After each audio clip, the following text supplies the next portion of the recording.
Bisa lihat indikator yang sangat berbeda. Pelayanan publik, misalnya di beberapa kasus atau beberapa instansi atau beberapa kelembagaan.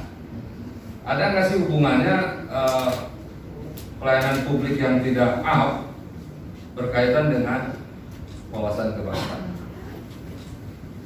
Penyalahgunaan jabatan wewenang atau katakan kita bahasa umum adalah korupsi itu juga terjadi di banyak lembaga, di banyak kementerian, pusat maupun daerah. Ini lantas wawasan kebangsaannya ada di mana? Belum lagi hal-hal yang berkaitan dengan hubungan antar lembaga. Ya, punten Pak. Hubungan antar lembaga, pusat, provinsi, daerah atau antar kementerian. Bapak boleh cek dalam beberapa isu, beberapa hal juga ada miskoordinasi, ada miskonsepsi, dan ada hal-hal yang tidak nyambung atau tidak sinkron.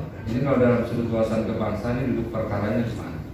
Jadi carut marut semacam ini menunjukkan bahwa kita tidak punya pegangan yang sama ya, untuk mengurus atau melihat satu hal yang sama. Pegangannya ternyata beda-beda. Bahkan ya kalau kita rapat anggaran di komisi, saya kira hampir semua komisi DPR itu tarik menarik soal hal-hal yang berkaitan dengan bagaimana prioritas, bagaimana hal-hal yang berkaitan dengan pelayanan publik atau kepentingan pembangunan dan seterusnya, itu juga tidak serta-merta menjadi mudah. Bapak Ibu boleh cek di APBD lokal. Ini perspektif anggaran misalnya. Itu hampir 60% bahkan sampai 70% itu habis untuk belanja rutin, belanja operasional, belanja pegawai. Hanya sebagian kecil saja untuk kepentingan publik. Dalam perspektif wawasan kebangsaan, ini di mana duduk perkaranya? Kok anggaran habis untuk dirinya sendiri, tapi untuk penguatan masyarakat tidak begitu kuat. Di mana duduk perkaranya? Bapak Ibu, banyak hal di sekeliling kita perlu kita soroti ulang, kita kaji ulang dengan cara pandang wawasan kebangsaan.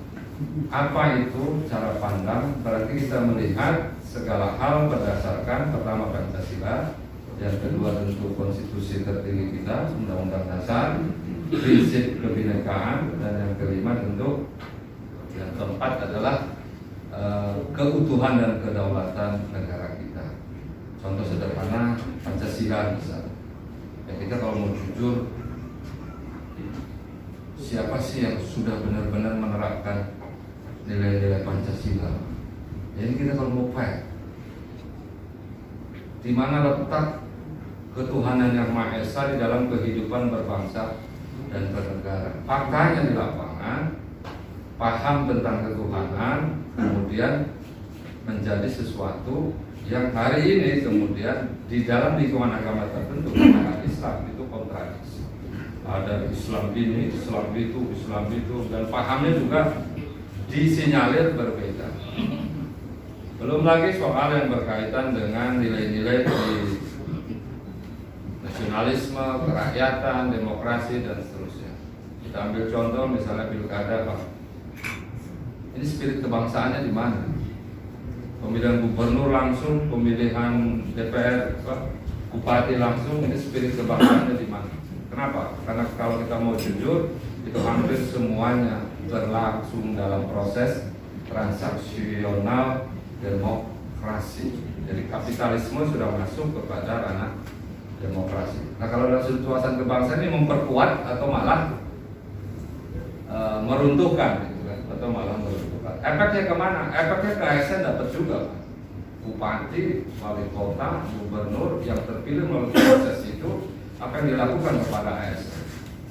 Jadi ASN kemudian Pak. Bapak Ibu yang saya hormati, terakhir barangkali satu kesimpulan yang bisa kita ambil. Wawasan kebangsaan hari ini mengalami proses, saya menyebut istilahnya transisi yang fundamental.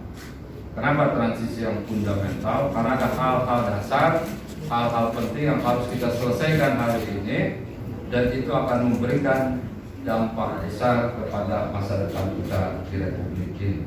Banyak hal harus kita selesaikan, baik pada perspektif ideologi yang dianut oleh masyarakat, dilihat dari sudut reform birokrasi harus kita tuntaskan, dilihat dari sudut bagaimana law enforcement, penegakan hukum juga harus ditingkatkan. Beberapa sisi lain menunjukkan bahwa kita mengalami stagnasi, pada sisi lain bahkan kemunduran.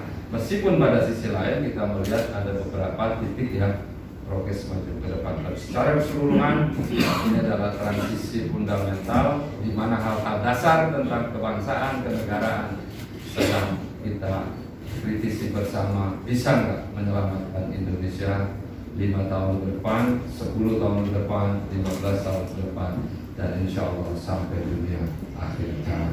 Terima kasih. Assalamualaikum warahmatullahi wabarakatuh.